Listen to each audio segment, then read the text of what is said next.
Welcome to Shukla study point. आप सभी का स्वागत है आपके अपने YouTube channel Shukla study point में। मैं शिवम शुक्ला आप सभी दोस्तों का हार्दिक स्वागत करता हूं। आज के वीडियो के माध्यम से हम लोग चर्चा करेंगे बीए द्वितीय वर्ष चतुर्थ सेमेस्टर संस्कृत के सॉल्व मॉडल पेपर के बारे में। और संस्कृत में आपको चतुर्थ सेमेस्टर में क्या पढ़ना है, तो आपको पढ़ना है काव्य शास्त्र एवं संस्कृत लेखन कौशल के बारे में। तो इससे बनने वाले बहुत ही महत्वपूर्ण ऑब्जेक्टिव टाइप के प्रश्नों पर इस वीडियो के माध्यम से चर्चा होने वाली है। तो आप सभी लोग इस वीडियो को अंत तक जरूर देखेंगे। जितने भी लोग हमारे साथ जुड़ चुके हैं फटाफट से एक बार वीडियो को लाइक और शेयर अवश्य कर दीजिएगा। और चैनल पर अगर पहली बार आए तो सब्सक्राइब कर दीजिएगा, क्योंकि इसी प्रकार से मैं वीडियो लगातार देता रहता हूं और आपके लिए हमेशा हेल्पफुल कंटेंट तैयार करता रहता हूं। धन्यवाद। चलिए मैं प्रारंभ करता हूँ आज की कक्षा को और जल्दी से इन प्रश्नों को आप तैयार कर लीजिए, क्योंकि यही प्रश्न आपकी परीक्षा में आने वाले हैं। संस्कृत में आपको पढ़ना है काव्य शास्त्र एवं संस्कृत लेखन कौशल के बारे में। तो आइए जानते हैं बहुत ही महत्वपूर्ण प्रश्नों के बारे में। इससे पहले चैप्टर नंबर 1 के बारे में मैंने ऑलरेडी आपको बता रखा है, उसमें मैंने विस्तार से आपको हर एक चीज़ों के बारे में समझाया हुआ है। तो आप लोग एक बार ज़रूर उस वीडियो को देख लीजिएगा, चैप्टर नंबर 1, उसमें आपको तमाम प्रकार की जानकारी आपको मिल जाएगी। पहला प्रश्न आपकी स्क्रीन पर आ चुका है, आइए हम चर्चा करते हैं इस प्रश्न का। प्रश्न आपका क्या दिया हुआ है भाई, सभी लोग देखिएगा, प्रश्न इंपॉर्टेंट है परीक्षा की दृष्टि से आपके। प्रश्न है कि अलंकार संप्रदाय के प्रवर्तक आचार्य कौन है। बहुत ही महत्वपूर्ण प्रश्न आपसे पूछा गया है। किसके? अलंकार संप्रदाय के प्रवर्तक आचार्य मम्मट हैं, भामा है, मम्मट है या रुद्रट है या दंडी है, बताएं। तो खास करके जो अलंकार संप्रदाय के प्रवर्तक आचार्य है वो कौन है? वो है आचार्य Bhama. Option number A correct answer होगा। मैं एक बार फिर से आपको रिवाइज करवा दूं जो मैंने चैप्टर 1 में आपको पढ़ाया था। आपको बता दूं कि जैसे आचार्य मतलब अलंकार संप्रदाय की बात की, वैसे संप्रदाय क्या होते हैं इसको जान लीजिए। तो भरत मुनि से लेकर के पंडित जगन्नाथ मतलब पंडित जो जगन्नाथ हैं उन तक लेकर के जो लगभग 1500 वर्ष एक प्रकार से जो समय है, इसके बीच में मुख्य रूप से संस्कृत काव्य परंपरा में तमाम प्रकार के सिद्धांतों का प्रतिपादन हुआ, खंडन मंडन हुआ। और ख़ास करके इसी में भारतीय काव्य शास्त्र के संप्रदाय या परंपरा इन्हीं को कहते हैं जो कि हुए हैं। और मुख्य रूप से 6 परंपराएं या 6 एक प्रकार से संप्रदाय संस्कृत काव्य परंपरा में जाने जाते हैं, काव्य शास्त्रीय परंपरा में। वो 6 संप्रदाय बहुत ही महत्वपूर्ण है आपकी परीक्षा के दृष्टि से। पहला संप्रदाय आपका है रस संप्रदाय, जिसके प्रवर्तक आचार्य हैं भरत मुनि। ऑब्जेक्टिव में प्रश्न हमेशा आता है और आएगा आपकी बार भी। तो रस संप्रदाय के प्रणेताचार्य कौन है? भरत मुनि है, रट लीजिएगा। दूसरा जो संप्रदाय है आपका कौन सा है? अलंकार संप्रदाय, रस संप्रदाय के बाद में आता है। तो अलंकार संप्रदाय के प्रणेताचार्य कौन है? अलंकार संप्रदाय के प्रणेताचार्य हैं आचार्य भामा, ठीक है। और जो तीसरा आपका आता है संप्रदाय वो है रीति संप्रदाय। रीति संप्रदाय के जो प्रवर्तक आचार्य हैं वो हैं आचार्य बामन, ठीक है। उसके बाद में चौथा जो संप्रदाय है आपका वो है ध्वनि संप्रदाय। ध्वनि संप्रदाय के प्रवर्तक आचार्य हैं आनंदवर्धन। और पांचवा जो है आपका वो है वक्रोक्ति संप्रदाय। वक्रोक्ति संप्रदाय के जो है प्रवर्तक आचार्य हैं कुंतक, ठीक है। और जो छठवां संप्रदाय आपका है या जो विचारधारा है या परंपरा रही है वो है औचित्य संप्रदाय, उसके प्रणेताचार्य हैं क्षेमेंद्र, ठीक है। तो इस प्रकार से ये 6 संप्रदाय हैं, रस, अलंकार, रीति, ध्वनि, वक्रोक्ति और औचित्य। रस संप्रदाय के प्रणेता रस संप्रदाय भरत मुनि, अलंकार भामा, रीति बामन, ध्वनि आनंदवर्धन, वक्रोक्ति कुंतक और औचित्य क्षेमेंद्र। ये 6 प्रकार से परंपराएं रही हैं, संप्रदाय रहे हैं और इनके आचार्यों के नाम मैंने आपको बता दिए, ठीक है। भरत मुनि की सबसे फेमस पुस्तक या सबसे अच्छी पुस्तक या काव्य शास्त्रीय दृष्टि से इंपॉर्टेंट पुस्तक कौन सी है? तो नाट्य शास्त्र है। भामा की कौन सी है? काव्य अलंकार है जिसमें 6 परिच्छेद हैं। दंडी की कौन सी पुस्तक है? तो काव्यादर्श जिसमें 4 परिच्छेद हैं, ठीक है। बामन की पुस्तक है काव्य अलंकार सूत्रवृत्ति 5 परिच्छेदों में बटी हुई है। इसके अलावा रुद्रट की पुस्तक है काव्य अलंकार 16 अध्याय में बटी हुई है। आनंदवर्धन की पुस्तक का नाम है ध्वन्यालोक। तो इस प्रकार से तमाम सारे प्रश्न पूछे जाते हैं। चैप्टर नंबर 1 में मैंने आपको ऑलरेडी बता रखा था। अब आइए थोड़ा सा और आगे बढ़ते हैं और हम प्रश्नों को जानने का प्रयास करते हैं। तो पहले इस प्रश्न का उत्तर क्या हो जाएगा? अलंकार संप्रदाय के प्रवर्तक आचार्य कौन है? भामा है, ठीक है। ऑप्शन नंबर इसका ए करेक्ट आंसर हो जाएगा। आगे बढ़ते और भी चीज़ों को जानने का प्रयास करते हैं। चले अगला क्वेश्चन आपका आ चुका है, सभी लोग देखने का प्रयास करेंगे।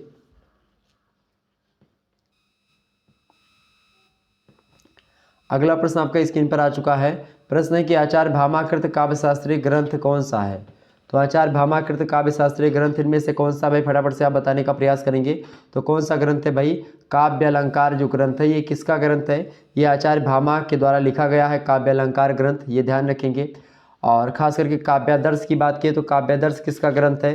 ये भी थोड़ा सा ध्यान रखेंगे। काव्यादर्श जो है किसका ग्रंथ है भाई, तो काव्यादर्श को लिखा है दंडी ने, ठीक है, काव्यादर्श दंडी ने लिखा है, ये बात भी ध्यान रखेंगे, ऑब्जेक्टिव में प्रश्न बनेगा। इसके अलावा अगला जो यहाँ पर काव्य अलंकार सूत्र है, काव्य अलंकार सूत्र की अगर बात की जाए तो इसको किसने लिखा है, काव्य अलंकार सूत्र को लिखा है वामन ने, ठीक है, ये बात ध्यान रखेंगे। पूछा जाता है कि काव्य अलंकार सूत्र कितने परिच्छेदों में बटा हुआ है, तो आप बताएंगे 5 परिच्छेदों में बटा हुआ है। यह रचना साहित्य दर्पण की अगर बात की तो साहित्य दर्पण को किसने लिखा है, तो उसको लिखने वाले विद्वान है, साहित्य दर्पण को किसने लिखा है, साहित्य दर्पण को किसने लिखा भाई, बहुत इंपॉर्टेंट विद्वान है, आपको पता होगा साहित्य दर्पण के लेखक कौन है, तो साहित्य दर्पण को किसने लिखा है भाई, साहित्य दर्पण जो रचना है बड़ी फेमस रचना है, इसके लेखक कौन है, बताएं सभी लोग भाई, सभी लोग बताने का प्रयास करेंगे। बिल्कुल करेक्ट आंसर है आचार्य विश्वनाथ इज राइट आंसर, बिल्कुल सही आप जा रहे हैं। आगे बढ़ते हैं अगला प्रश्न। अगला प्रश्न आपका आ चुका है, रीति संप्रदाय के प्रवर्तक आचार्य कौन है, तो रीति संप्रदाय के मैंने बताया था रीति बामन, यानी बामन जो है रीति संप्रदाय के प्रवर्तक है। और रुद्रट कौन है भाई, तो रुद्रट ने किसी संप्रदाय का प्रवर्तन नहीं किया है, लेकिन रुद्रट की एक बड़ी पुस्तक है, फेमस है, काव्य अलंकार, 16 अध्याय में बटी हुई है, वो बड़ी फेमस पुस्तक है। भामा जो है ये अलंकार संप्रदाय के प्रवर्तक आचार्य हैं। दंडी की बात की तो दंडी इन्होंने क्या किया है, दंडी महोदय की एक पुस्तक है काव्यादर्श, 4 परिच्छेदों में बटी हुई है, बड़ी फेमस पुस्तक है। तो आपसे पूछता है कि काव्यादर्श पुस्तक के लेखक कौन है, तो दंडी हैं। आपसे पूछे काव्यादर्श कितने परिच्छेदों में बटी हुई पुस्तक है, तो आप बताएंगे 4 परिच्छेदों में, ठीक है। तो ऐसे तमाम सारे प्रश्न यहाँ से बनते हुए आगे चल रहे हैं। एक एक प्रश्नों में मैं 4-4 प्रश्न आपको बताते हुए चल रहा हूँ आगे, बहुत ही महत्वपूर्ण तरीके से आपकी परीक्षा में ये प्रश्न आएंगे।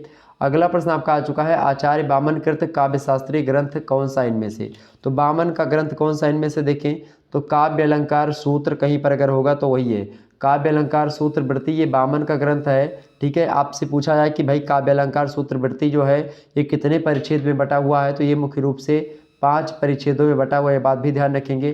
काव्यादर्श किसकी रचना अगर आपसे पूछे यहाँ पर दी हुई है, तो काव्यादर्श जो रचना है ये दंडी की रचना है, कितने भागों में बटी है, 4 भागों में बटी है। काव्य प्रकाश किसकी रचना है भाई, बताने का प्रयास करेंगे, बढ़िया प्रश्न है। काव्य प्रकाश किसकी रचना, सभी लोग बताने का प्रयास करेंगे। काव्य प्रकाश किसकी रचना है, आचार्य मम्मट की रचना है काव्य प्रकाश, ये बात आप ध्यान रखेंगे, ओके।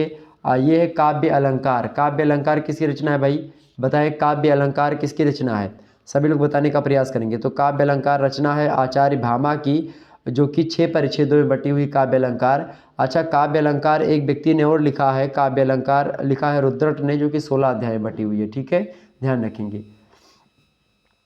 अगला प्रश्न आपका आ चुका है, वक्रोक्ति संप्रदाय के प्रवर्तक आचार्य कौन है, वक्रोक्ति संप्रदाय के प्रवर्तक आचार्य कौन है, तो मैंने आपको क्या बताया था, वक्रोक्ति कुंतक, वक्रोक्ति कुंतक, ऑप्शन नंबर इसका एक करेक्ट आंसर हो जाएगा। वक्रोक्ति संप्रदाय के प्रवर्तक आचार्य कौन है, कुंतक है। अच्छा, यहाँ पर व्यास, तो व्यास महाभारत के रचयिता हैं। बामन, बामन कौन है भाई, तो बामन रीति, बामन जो है ये रीति संप्रदाय के प्रवर्तक आचार्य हैं। बामन की पुस्तक का नाम है काव्य अलंकार सूत्रवृत्ति, जो कि 5 परिच्छेदों में बटी हुई है। भामा ये अलंकार संप्रदाय से है, अलंकार संप्रदाय के प्रणेता आचार्य हैं। इनकी पुस्तक काव्य अलंकार है, जो कि 6 भागों में बटी हुई है।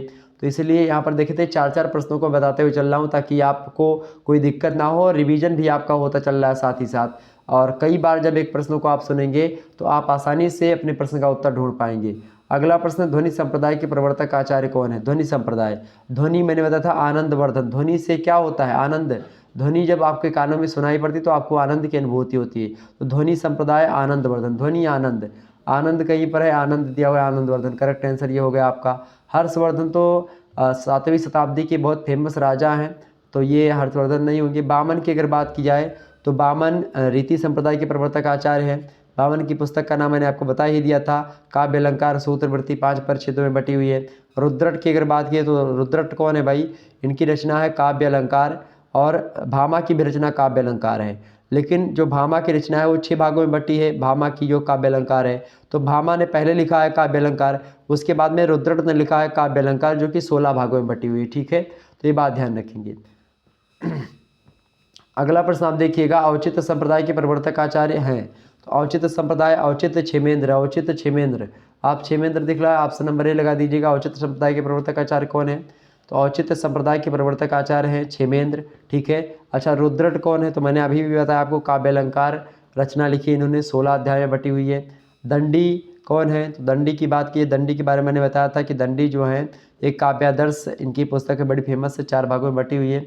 बामन रीति संप्रदाय के प्रवर्तक आचार्य हैं, ठीक है। और काव्य अलंकार सूत्रवृत्ति इनकी रचना जो कि 5 परिच्छेदों में बटी हुई है। ओके, अगला क्वेश्चन से आपका आ चुका पंडित राज जगन्नाथ कृत काव्य परिभाषा है। तो इन्होंने क्या कहा काव्य परिभाषा के रूप में आचार्य इन्होंने जगन्नाथ ने। अच्छा, जगन्नाथ आचार्य जगन्नाथ की बात की जाए तो आचार्य जगन्नाथ की पुस्तकों के नाम अगर आपको पता हो तो बताएं, एक आध पुस्तक के नाम। आचार्य जगन्नाथ की पुस्तकों के नाम, एक आध दो पुस्तकों के नाम। तो जगन्नाथ की कई पुस्तकें मैं आपको बता रहा हूँ। पहली पुस्तक आप लिखेंगे रस गंगाधर, किसकी रचना आपसे पूछेगा रस गंगाधर किसकी रचना, तो आप बताएंगे पंडित जगन्नाथ की रचना है। दूसरी रचना जो है पूछेगा कि जगदा भारण किसकी रचना है, तो आप बताएंगे जगन्नाथ की है। आपसे पूछेगा चित्र मीमांसा खंडन किसकी रचना है, तो आप बताएंगे पंडित राज जगन्नाथ की रचना है। आपसे पूछेगा भामिनी विलास किसकी रचना है, तो भी आप क्या बताओगे कि वो जगन्नाथ की रचना है, ठीक है। अब यहाँ पर जो शब्द आपको दिया गया है, क्या दिया गया है शब्द भाई, यहाँ पर शब्द दिया गया कि जगन्नाथ की काव्य परिभाषा उन्होंने किस प्रकार से दी है आचार्य जगन्नाथ ने। तो जगन्नाथ की बात की है तो 17वीं शताब्दी का मध्य भाग इनका जन्म माना जाता है। और ख़ास करके इनका यौवन काल दिल्ली के प्रसिद्ध शासक थे शाहजहाँ, उनके दरबार में बीता था जगन्नाथ का। शाहजहाँ ने इन्हें पंडित राज की उपाधि भी दी थी। तो आपसे एग्जाम में प्रश्न पूछता है कि पंडित राज की उपाधि जगन्नाथ को किसने दी थी, तो आप बताएंगे कि भाई इनको किसने दी थी, शाहजहाँ ने दी थी। ओके, और इनकी रचना तो मैंने आपको बता ही दी, रस गंगाधर बड़ी फेमस रचना है, प्रसिद्ध रचना है। ओके, ये बात आप ध्यान रखेंगे। और इनके विचारों की अगर बात की, प्रश्न क्या है आपका कि इनकी परिभाषा काव्य की इन्होंने क्या दी है, इन्होंने कहा है रमणी पार्थ प्रतिपादिका। रमणी पार्थ प्रतिपादिका ऑप्शन नंबर इसका सी करेक्ट आंसर हो जाएगा। आगे देखते हैं, अगले प्रश्न की ओर बढ़ते हैं। अगला प्रश्न आपकी स्क्रीन पर आ चुका है, बहुत ही इंपॉर्टेंट प्रश्न है आपकी परीक्षा की दृष्टि से। आप लोग ये यहाँ इन प्रश्नों को थोड़ा सा ध्यान से देखिएगा। प्रश्न आपका आ चुका है, सभी लोग देखेंगे, इंपॉर्टेंट है आपकी परीक्षा की दृष्टि से। ये प्रश्न क्या है भाई,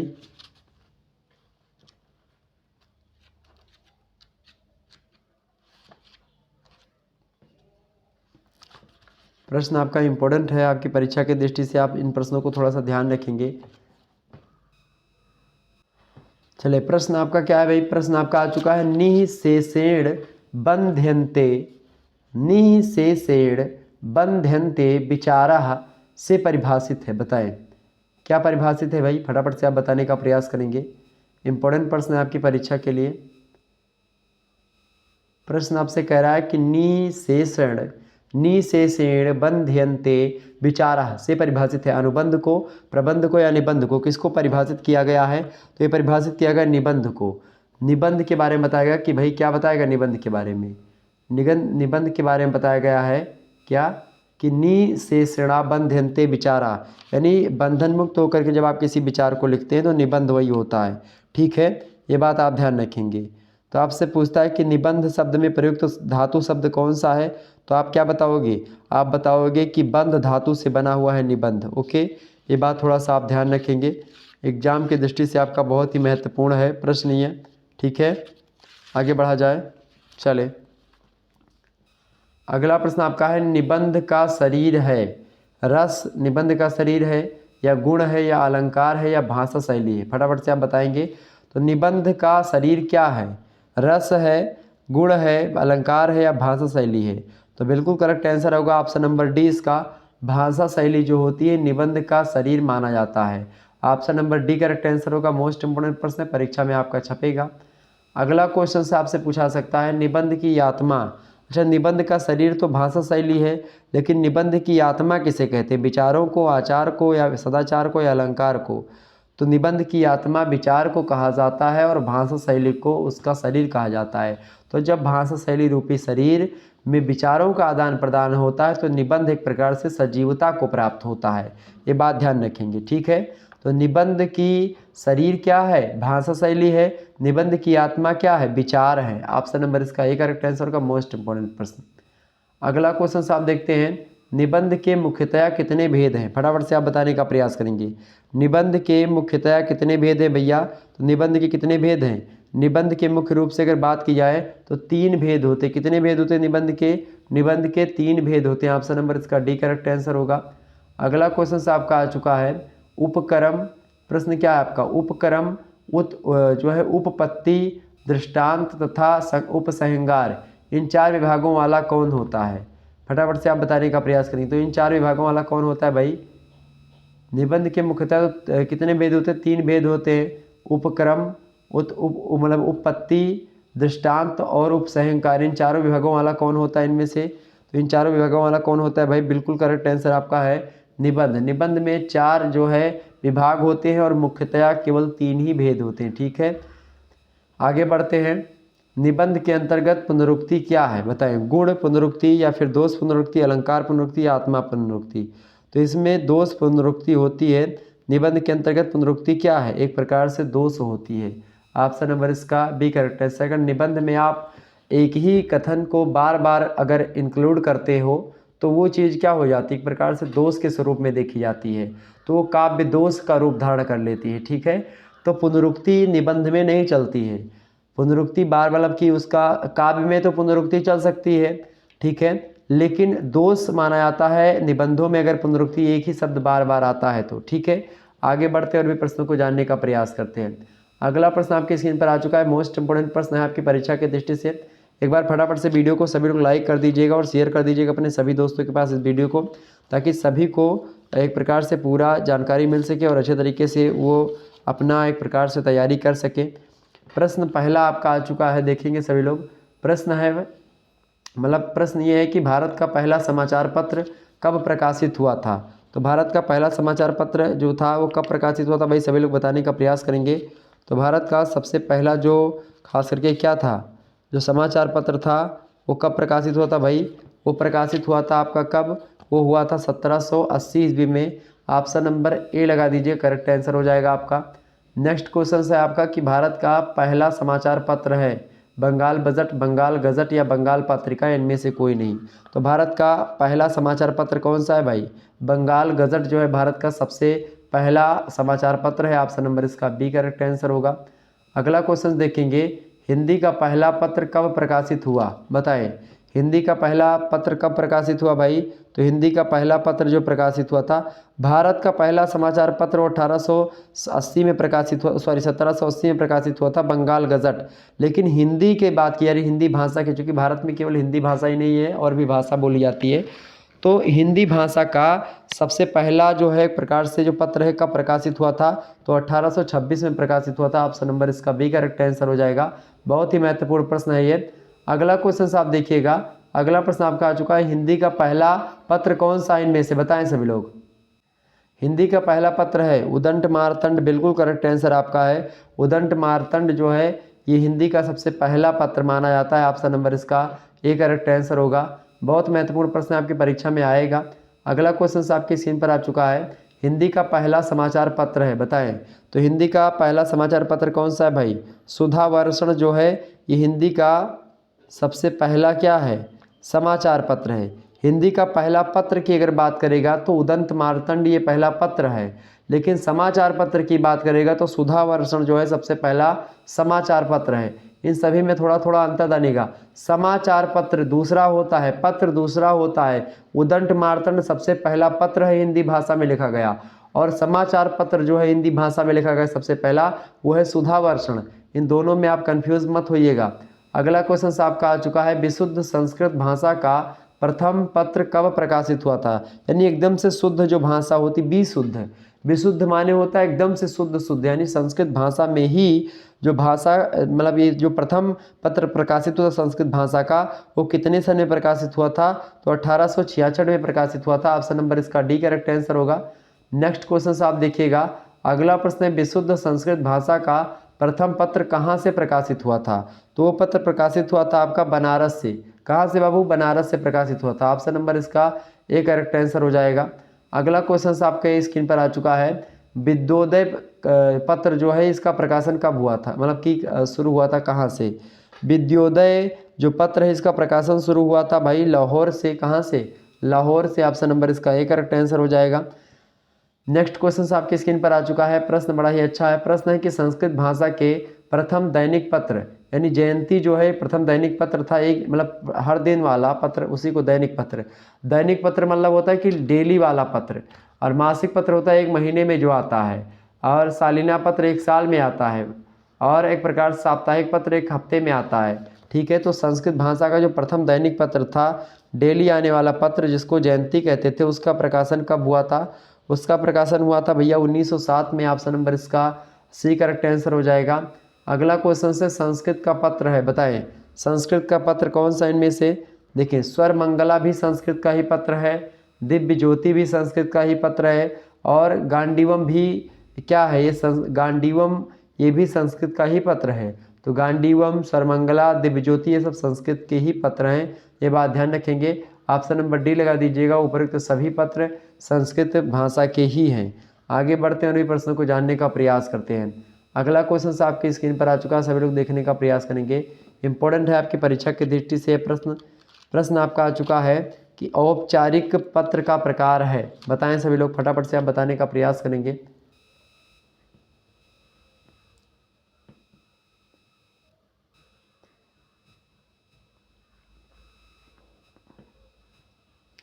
औपचारिक पत्र का प्रकार है, फटाफट से आप बताइएगा।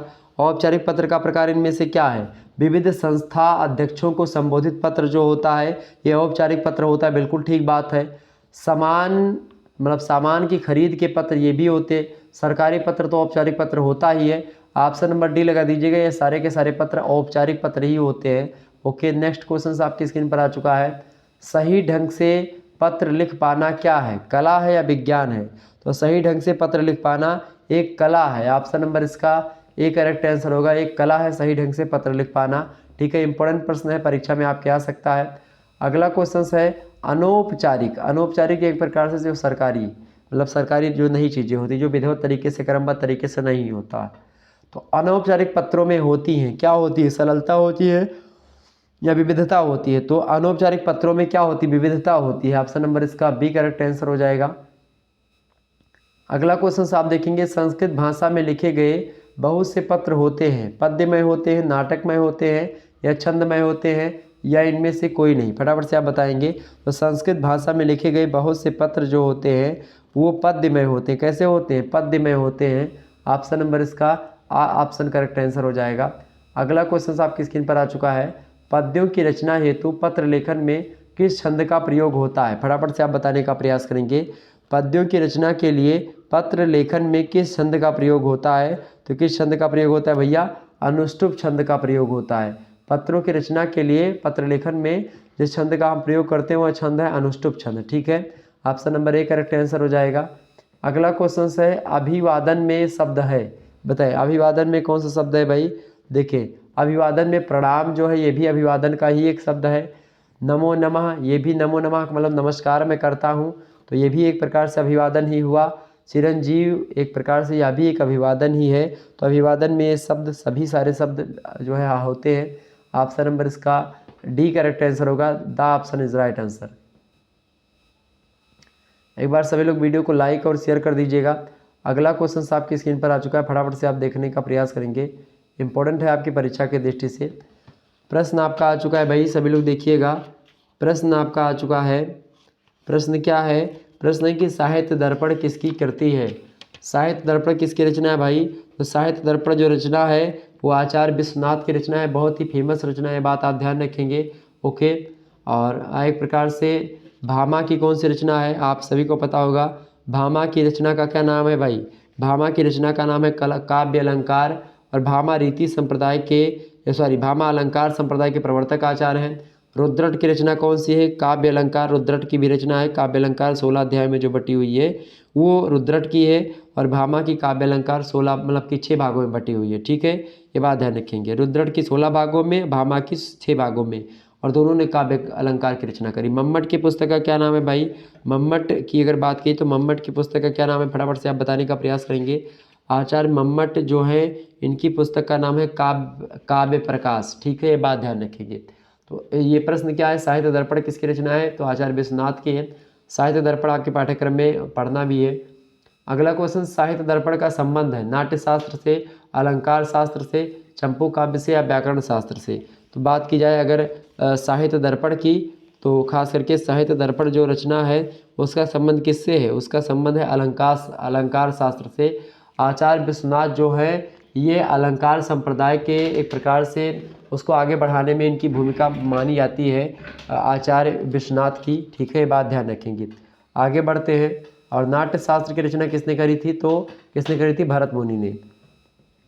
अगला प्रश्न आपका है, साहित्य दर्पण निबद्ध है, बताइए अंकों में बटा हुआ है, अध्यायों में, परिच्छेदों में या सर्गों में? तो जो खास करके जो साहित्य दर्पण बटा हुआ है वो किस में बटा हुआ है भाई? वो बटा हुआ है आपका परिच्छेदों में। कितने परिच्छेदों में बटा हुआ है? अगला प्रश्न आपके लिए वही है। तो साहित्य दर्पण किस में निबद्ध है भाई? परिच्छेदों में। Option number C correct answer होगा। बहुत महत्वपूर्ण प्रश्न है परीक्षा के लिए। अगला क्वेश्चन आपकी स्क्रीन में बन सकता है, आपके एग्जाम में आ सकता है कि साहित्य दर्पण में कितने परिच्छेद हैं, बताएं। साहित्य दर्पण में कितने परिच्छेद है बाबू? साहित्य दर्पण में जो परिच्छेदों की संख्या है वो 10 है। साहित्य दर्पण में कितने परिच्छेद हैं? 10 परिच्छेद हैं। Option number C correct answer होगा। नेक्स्ट क्वेश्चन आपका आ चुका है, विश्वनाथ का काव्य लक्षण इनमें से कौन सा है? तो विश्वनाथ का काव्य लक्षण क्या है भाई? वाक्यम रसात्मकम काव्यम। वाक्यम रसात्मकम काव्यम जो है ये रसात्मकम काव्यम ये विश्वनाथ का काव्य लक्षण है। रमणीयार्थ प्रतिपादकम काव्यम ये जगन्नाथ का है। ठीक है, दोनों ध्यान रखेंगे, ये जगन्नाथ का है। ठीक है, रमणीयार्थ प्रतिपादकम काव्यम जगन्नाथ, वाक्यम रसात्मकम काव्यम आचार्य विश्वनाथ। ठीक है, ध्यान रखेंगे। इसके अलावा साहित्य दर्पण में खास करके किस परिच्छेद में काव्य प्रयोजन का उल्लेख किया गया है? तो प्रथम परिच्छेद में साहित्य दर्पण के काव्य प्रयोजन के बारे में बताया गया है। मंगलाचरण कितने प्रकार का होता है भाई? तो मंगलाचरण 3 प्रकार का होता है, ये बात भी ध्यान रखेंगे। आगे प्रश्न आपसे बन सकता है कि विश्वनाथ ने काव्य लक्षण किसे आधार बना करके किया है? तो उन्होंने रस और ध्वनि को आधार बना करके काव्य लक्षण को किया है, ये बात ध्यान रखेंगे।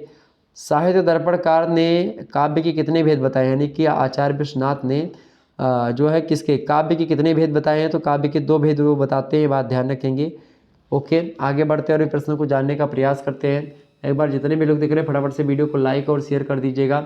अगला प्रश्न आपका आ चुका है, सभी लोग देखेंगे, बढ़िया प्रश्न है। प्रश्न आपका आ चुका है कि जो है प्रश्न क्या है, काव्य की शोभा बढ़ाने वाले धर्म को क्या कहते हैं? फटाफट से आप बताने का प्रयास करेंगे। तो काव्य की शोभा बढ़ाने वाले तत्वों को या काव्य की शोभा बढ़ाने वाले धर्म को हम क्या बोलते हैं? उसको हम बोलते हैं अलंकार। ऑप्शन नंबर इसका डी करेक्ट आंसर हो जाएगा, अलंकार is right answer. Next question आपसे बन सकता है आपकी परीक्षा में कि अलंकार काव्य के शोभादायक तत्व हैं, बताएं। अलंकार काव्य के शोभादायक मतलब कि शोभादायक तत्व हैं, काव्यध्यात्मक नहीं, यह किसने कहा है? तो ऐसा किसने कहा भाई? ऐसा कहा है आचार्य विश्वनाथ ने कि जो अलंकार होते हैं वो काव्य की शोभा को बढ़ाते हैं, काव्य को एक प्रकार से काव्य तत्व को नहीं एक प्रकार से शोधते हैं, काव्य तत्व को नहीं लाते हैं, वो क्या करते हैं? काव्य की शोभा को बढ़ाते हैं। ठीक है, ये आचार्य विश्वनाथ ने कहा था। अगला क्वेश्चन आपकी स्क्रीन पर आ चुका है, एक बार सभी लोग वीडियो को लाइक और शेयर कर दीजिएगा। अगला प्रश्न है, जो शब्दों के सौंदर्य को बढ़ा चढ़ा करके काव्य की शोभा बढ़ाते हैं वे क्या कहलाते हैं? तो जो है शब्दों के सौंदर्य को बढ़ा करके काव्य की शोभा को बढ़ाते हैं उनको हम बोलते हैं शब्दालंकार, और जो अर्थों की शोभा को बढ़ाते हैं उनको अर्थालंकार बोलते हैं। ठीक है, option number C correct answer हो जाएगा। नेक्स्ट क्वेश्चन आपका आ चुका है, जो अर्थों के सौंदर्य को बढ़ा करके काव्य की शोभा बढ़ाते हैं वो क्या कहलाते हैं? तो वो कहलाते हैं आपके अर्थालंकार। ठीक है, शब्दालंकार और अर्थालंकार, अलंकार 2 प्रकार के होते हैं।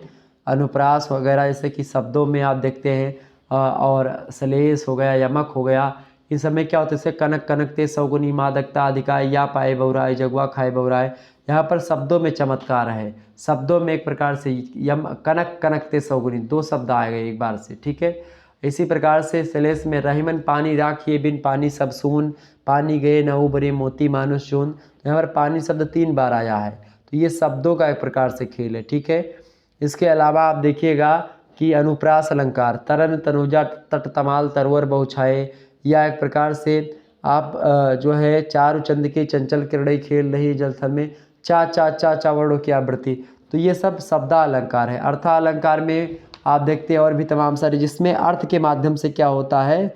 चमत्कार उत्पन्न होता है। जैसे कि आप देखते हैं, नारी बिच सारी है कि सारी बिच नारी है, कि नारी ही कि सारी है कि सारी ही कि नारी है।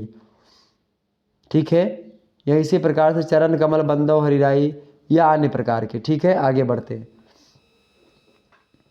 अगला प्रश्न आपका है कि आचार रूप जो है रूपयक के अनुसार, आचार रूयक के अनुसार अलंकारों की संख्या कितनी है? तो आचार्य रुइयक के अनुसार अलंकारों की जो संख्या है उन्होंने 67 बताई है। ऑप्शन नंबर बा में दिया है 67, वही करेक्ट आंसर हो जाएगा। तो आचार्य रुइयक ने अलंकारों की संख्या 67 बताई है। अगला क्वेश्चन आप देखेंगे, आचार्य दंडी ने अलंकारों की संख्या कितनी मानी है? तो आचार्य दंडी ने कितनी मानी भैया? 35 अलंकारों को माना आचार्य दंडी ने।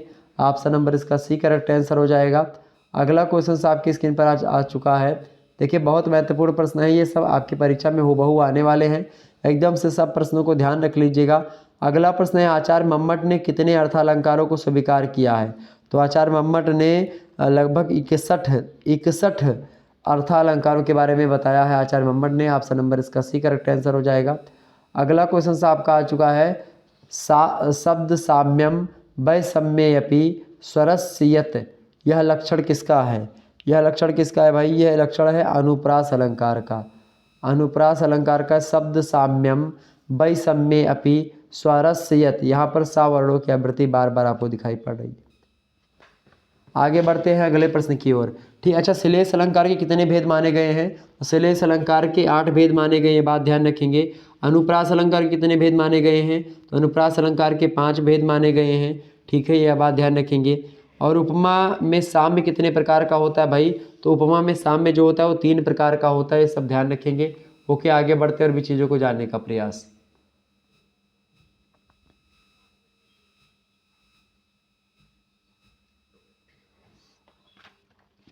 अगला प्रश्न आपका आ चुका है, सभी लोग देखने का प्रयास करेंगे। अगला प्रश्न आपका आ चुका है, देखेंगे। प्रश्न है कि छंदों के, प्रश्न क्या है, छंदों के 4 अर्थों में कौन सा सही है? पद्य, पवित्रता, स्वच्छंदता या वेद? तो छंदों के 4 अर्थों में क्या, मतलब कौन सा सही नहीं है? तो छंदों में कौन सा सही नहीं इनमें से भाई? तो जो पवित्रता है वही इसमें नहीं आती छंदों के अर्थों में। बाकी छंद का मतलब पद्य भी होता है, वेद भी होता है और स्वच्छंदता भी होती है। ठीक है, तो इसके अर्थों में इसको ले सकते हैं, जबकि पवित्रता को नहीं ले सकते। नेक्स्ट क्वेश्चन आपका आ चुका है, जिस शास्त्र में छंद रचना के नियमों, छंदों के नाम, लक्षण, भेद, इन सभी का सम्यक विवेचन किया जाता है, उसे क्या कहते हैं? उस रचना को हम क्या बोलते हैं? नाट्य शास्त्र, काव्य शास्त्र, छंद शास्त्र या भाषा शास्त्र? तो उसको बोलते हैं छंद शास्त्र। ऑप्शन नंबर इसका सी करेक्ट आंसर होगा।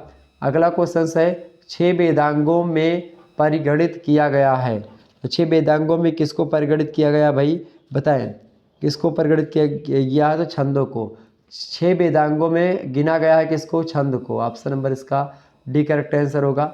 नेक्स्ट क्वेश्चन आपका आ चुका है, वेद का पाद कहा गया है। वेद का पाद किसे कहा गया भाई? तो वेद का पाद कहा गया है छंदों को। ठीक है, ऑप्शन नंबर इसका भी करेक्ट आंसर हो जाएगा। बहुत महत्वपूर्ण प्रश्न है। नेक्स्ट क्वेश्चन आपका आ चुका है, छंद शास्त्र के ज्ञान के बिना मनुष्य कैसा हो जाता है? बताएं, छंद शास्त्र के ज्ञान के बिना मनुष्य कैसा हो जाता है? तो मनुष्य एक प्रकार से पंगुअत हो जाता है छंद शास्त्र के ज्ञान के बिना। ऑप्शन नंबर इसका बी करेक्ट आंसर हो जाएगा। अगला क्वेश्चन आपसे पूछा गया था कि छंद शास्त्र के प्राचीन आचार्यों में गिना जाता है। छंद शास्त्र के प्राचीन आचार्यों में किसको गिना जाता है भाई? छंद शास्त्र के प्राचीन आचार्यों में गिना जाता है पिंगल को।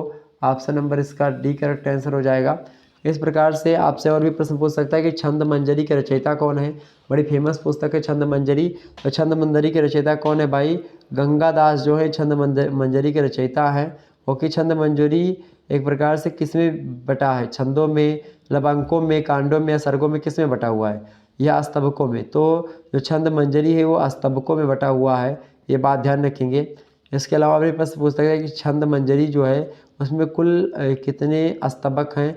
तो उसमें कुल मिलाकर के लगभग और लगभग 6 अस्तबक हैं। ठीक है, वृत्त के भेद क्या होते हैं? तो वृत्त के कितने भेद होते हैं भाई? 3 भेद होते हैं। ठीक है, तो ये सब प्रश्न भी आपसे बन सकता है। आगे बढ़ते हैं और भी चीज़ों को जानने का प्रयास करते हैं। इतना प्रश्न आपके लिए इंपॉर्टेंट हो गया है। ये सब प्रश्नों के बारे में हमने चर्चा करी, बहुत ही महत्वपूर्ण प्रश्न थे। ठीक है, और चैप्टर नंबर 1 आप एक बार ज़रूर देख लीजिएगा। मैं सजेस्ट यही करूँगा कि आप उसको ज़रूर देखें, क्योंकि उसमें बहुत सारे प्रश्न आपके बनेंगे। ठीक है, धन्यवाद। मिलते हैं नेक्स्ट वीडियो में, तब तक के लिए जय हिंद, जय भारत। आप सभी का बहुत बहुत धन्यवाद हमारे से जुड़ने के लिए। इसी प्रकार से अपना प्यार बनाए रखिएगा। Good night all of you. आप सभी का बहुत बहुत धन्यवाद।